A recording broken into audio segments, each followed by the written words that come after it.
All right, I think I am live. This was actually an adventure. My internet actually went out. Internet's still out. I am tethering to the cell phone. So let's see how long we can keep this going. Let's see how long we can keep that going. One second, I'm gonna check some messages.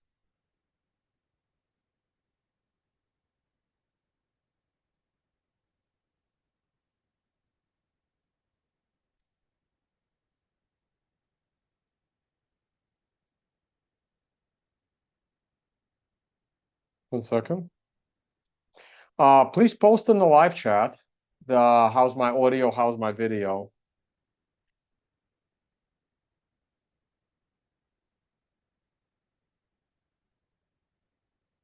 All right.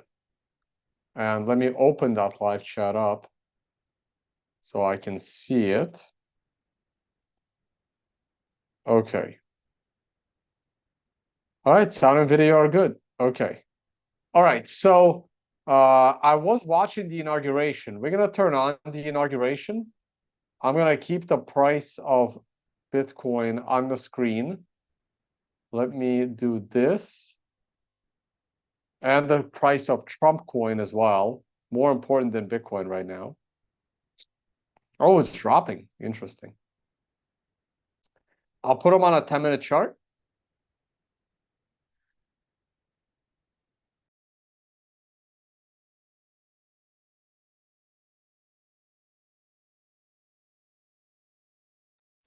Let's go to, I can use a co-host. I texted Mechanic and a few other people. Oh, man. All right, let's go to screen share. I'm going to put the inauguration here. We're going to turn it on. And then we're going to listen, and then I'll do some commentary. All right, I have this sped up because I'm behind. I also need to allow sound. How do I do that? Share computer audio. So let me see if this works. Can you guys hear this? Up to the Capitol together, but then following that inaugural address will come that moment where then President Trump will see off President Biden and Vice President Kamala Harris, who you saw earlier in the program, that helicopter there on the ground. Let me know if the audio from the YouTube is good or too loud or too low. Of the U.S. Capitol. And so at that point, we will see that official transfer of power with President Biden departing and President Trump then remaining here at the Capitol. At that point, he is expected to address an overflow crowd in Emancipation Hall, where our Nancy Cordes is. Of course, again, because this is taking place inside, so many supporters are not able to be here, but there are a few gathered here at the Capitol, in addition to the many lawmakers you see there in the rotunda. At that point, we expect that the president will participate in a signing ceremony where we do expect him to sign a number of executive orders, both here at the Capitol and at. Okay, so we are a little bit behind. We are 12 minutes behind on this stream. It should have been more than 12 minutes. So maybe it ends and there's a new stream. So that's why I'm going to speed this up so we can catch up. Capital One Arena, where he will join supporters later in the day. Of course, right now we are seeing some of the president-elect's cabinet designees enter. Many of them have already been through confirmation hearings here on Capitol Hill. We have seen many of them here in the halls of Congress. You just saw Pete Hegseth, of course, one of the president-elect's more controversial nominees. So, guys, so I can't read a book to save my life, but I can listen at a reasonably fast speed. So I'm going to keep this at 175 for now. 1 second.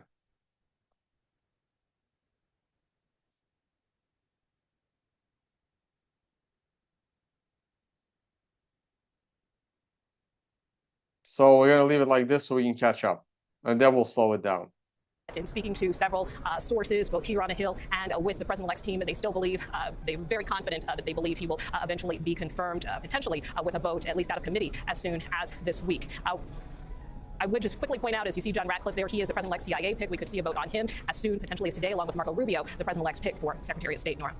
Nicole Killian, thank you. That's right. You can see members of the president's proposed cabinet coming in together there. And we are hearing that his nominee for Secretary of State could be voted not only out of committee today, but also out of the full Senate. Pete Hegseth for Defense Secretary, just out of the committee. Not clear that there will be a full vote today in the United States Senate. And as we look at the number of dignitaries and cabinet members, they're being greeted by Susie Wiles, the incoming White House Chief of Staff. There are a number of notable supporters of Donald Trump in this room, including lawmakers, not only Dana White, who's the CEO of the Ultimate Fighting Championship, the UFC, but as you can see there, Sundar Pichai, the head of Google. There are also some of the world's, if not the world's richest men, all in that room together And there you see Vivek Ramaswamy, we mentioned earlier, standing next to Kristi Noem, the governor who is the president's choice to lead the Department of Homeland Security. As you're going to see right now, there's Miriam Adelson, who has donated hundreds of millions of dollars to help elect Donald Trump, strong supporter of Israel, and she's standing right. Right. So she's the reason why the Trump cabinet is full of Zionists who are probably going to try to start a war with Iran. That would be her. Right here. Next to the aforementioned Dana White there. These are all close friends. Oh, and that's the head of LVMH.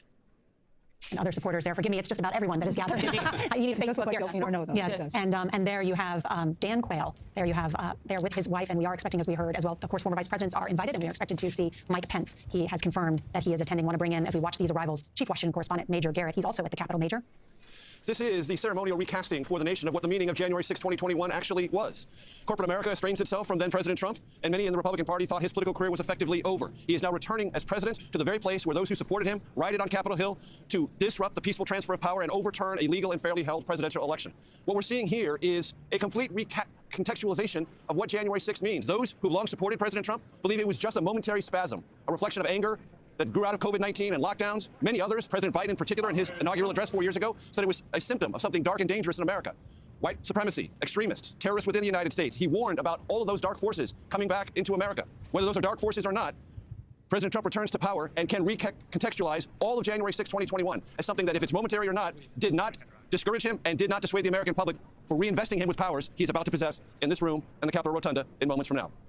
It's an excellent point, Major Garrett. Thank you. And there is going to be massive change here in Washington, Margaret. There is. It was notable there, Nora, that Mike Pence, the former vice president, walked in by himself. Karen Pence was not with him. And we talked earlier about what was clearly tension between her and the former president. Remembering on January 6th, she was sheltering in safety along with some of their children, as I understand it, and the vice president, as those mobs who were storming the Capitol. Yelling to hang Mike Pence. I think as a wife, that's very difficult to forget. Understandable. Yeah. And she can't forget. We're acknowledging the awkwardness. I don't know if irony and awkward are the right words to even choose when we talk about Joe Biden peacefully transferring power to Donald Trump, whose supporters tried to stop that transfer of power in 2021. And the Biden campaign that ran on this idea of an existential Is that Bezos' new girlfriend?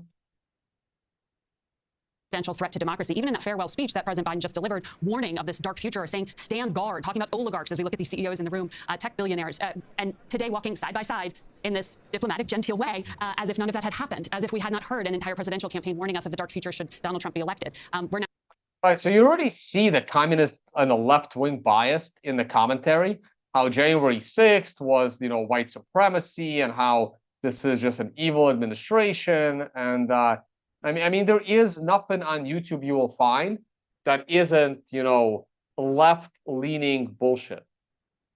Now I'm going to test and see what happens. Nora, it's also interesting to see who was invited to this inauguration. There are a number of leaders. That is unusual, but it's also unusual to see who was personally invited. One of them, the Prime Minister of Italy, a conservative leader within Europe. That seems a symbolic invitation, but there are also party leaders from within Europe, as you and I spoke about the other day, from the very far-right movements, anti-immigrant movements within Europe, in Germany and in France, who sent representatives. And as you hear...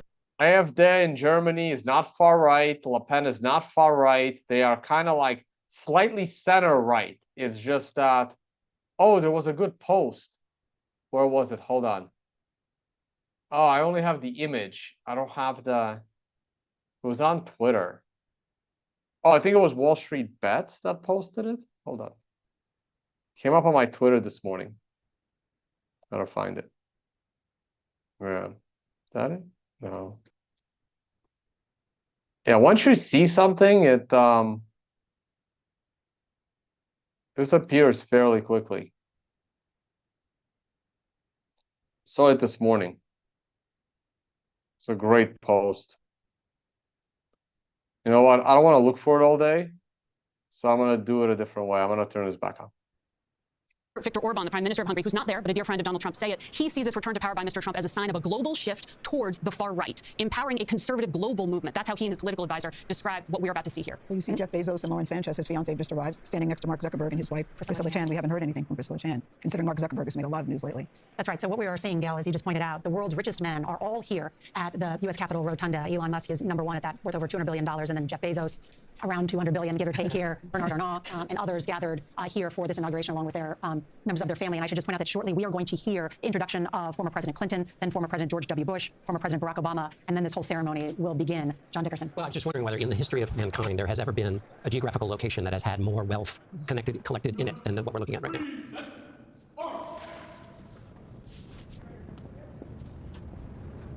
And as we mentioned, this is the introduction of former President Clinton and former First Lady and Senator Hillary Rodham Clinton as they make their way to the Rotunda platform. Normally, this would be through the chute, right, which is down that red carpet onto the inaugural platform, that majestic platform, which for now, which took months to build, is just gathering some snow. It's a great feeling to be introduced coming down that platform. I will tell you that. I also mentioned that President Clinton and Mrs. Clinton were, of course, there 8 years ago. They came to the lunch, the very small 200-person lunch afterwards, and President Trump specifically expressed his gratitude that they were both there and for their service to the country. It's that kind of moment when a lot of things are put aside. Sometimes they're pretty quickly recaptured, but this is a day that's more about democracy than party. And as we mentioned, these are members of Donald Trump's family that you just saw there, and former President Barack Obama heading to the Rotunda platform, not joined by Michelle Obama. She did not also come to Washington for the funeral of Jimmy Carter, just recently celebrating her birthday. Presidential Inaugural Committee. Committee co-chair, Mr. Steve Witkoff. And just mentioned the committee co-chair, Steve Witkoff, who in addition to these responsibilities as co-chair of the inaugural committee, Margaret Brennan has just recently returned from Israel after working to help broker that deal to bring the hostages home.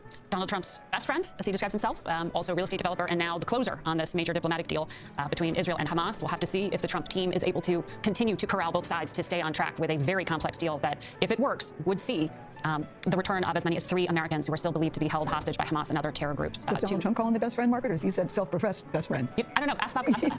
You know the answer to that question. There are a lot of so-called best friends here for President-elect Trump. Margaret, on the hostage ceasefire deal, are you of the view that it took both presidents to get this done? Yes, if they both hadn't been involved, it wouldn't have happened? It is absolutely remarkable, and the Biden team is very clear about that. We had the negotiator, Brett McGurk, on Face the Nation yesterday. He called Steve Witkoff also a friend. At this point, it was the idea that you can't find divisions between the two administrations, and the fear on the Israeli side that Donald Trump, who has been such an ally of Benjamin Netanyahu, might not take so kindly if he says no to a deal he wants. That helped. So while Brett McGurk was in Doha pressing the Qataris to get Hamas, it was Steve Witkoff pressing the Israelis to get to yes, and that combined power got them there. Now we'll have to see if they can keep them on track with this deal to bring those Americans back and the rest of the hostages. We just saw Tim Cook a moment ago talking to somebody, but I'm curious, Senator, have you ever seen this many business leaders and these business leaders at this stature at an inauguration before?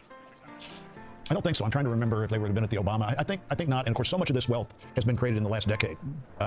It's an incredible accumulation of wealth and success by these individuals. And frankly, they don't all get along all that well together. So they don't hang around together a lot. And as Gail just mentioned, we just saw the CEO of Apple, Tim Cook. And last night we heard Donald Trump mention Tim Cook saying that Apple is promising to build some new businesses and make investments in America, talking about how much has changed. He mentioned other companies who are investing, in his words, tens of billions of dollars. Donald Trump trying to make the case last night to his supporters of the Capital One Arena, in his words, that he's gotten more done than, in his words, Joe Biden has gotten done in 4 months. You can see already trying to draw that contest, even on the day before inauguration, which is usually a lot of glad handing and pleasantries. There you see the incoming, in the white coat there, that's Miriam Adelson, who's standing, strong supporter, talking to John Paulson, the Palm Beach billionaire and noted hedge fund, private equity individual who was involved for many years and is close friends with the president, was going to be part of the president's cabinet, but also a supporter here. And everyone is gathered, including the former presidents, as we saw them come in. And what we're expecting just shortly is the Chief Justice will be announced. John Roberts says he will be the one swearing in Donald Trump. And then we will see Joe Biden, and we will see Melania Trump and Usha Vance. And here we go. Your Supreme Court.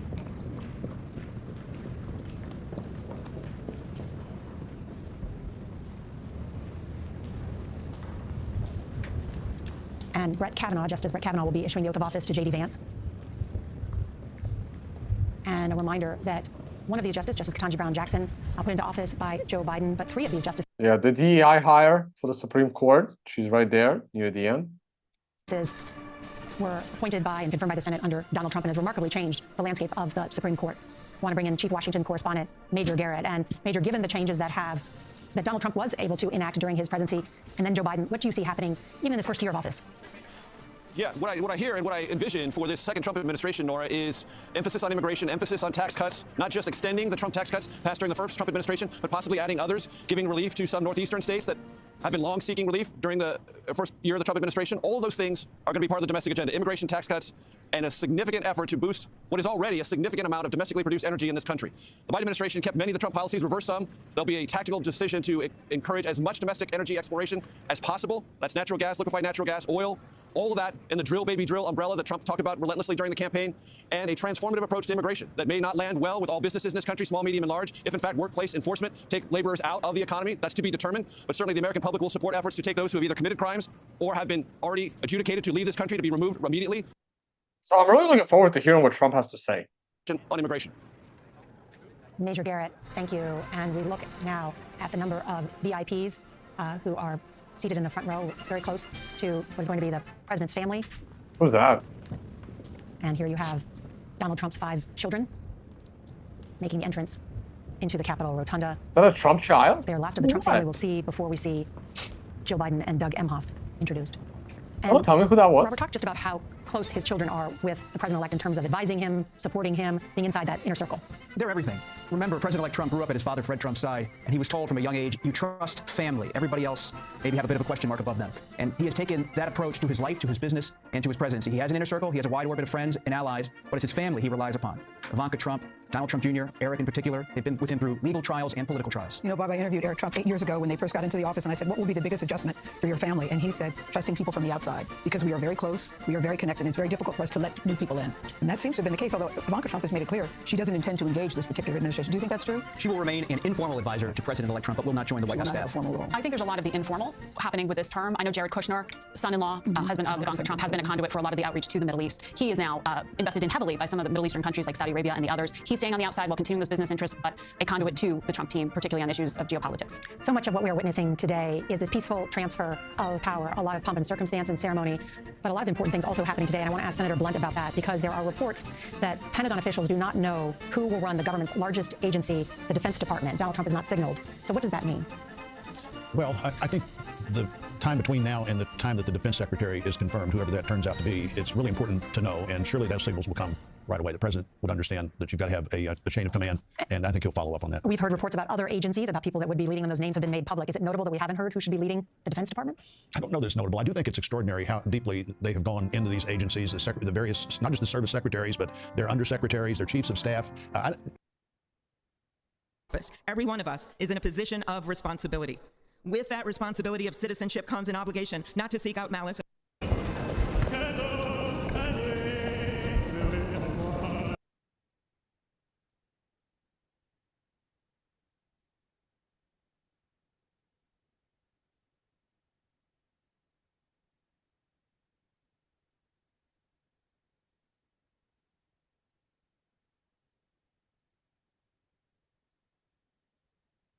Am I back?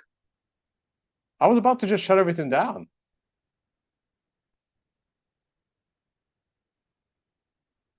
Am I back? Am I back or not? I'm not. What is happening?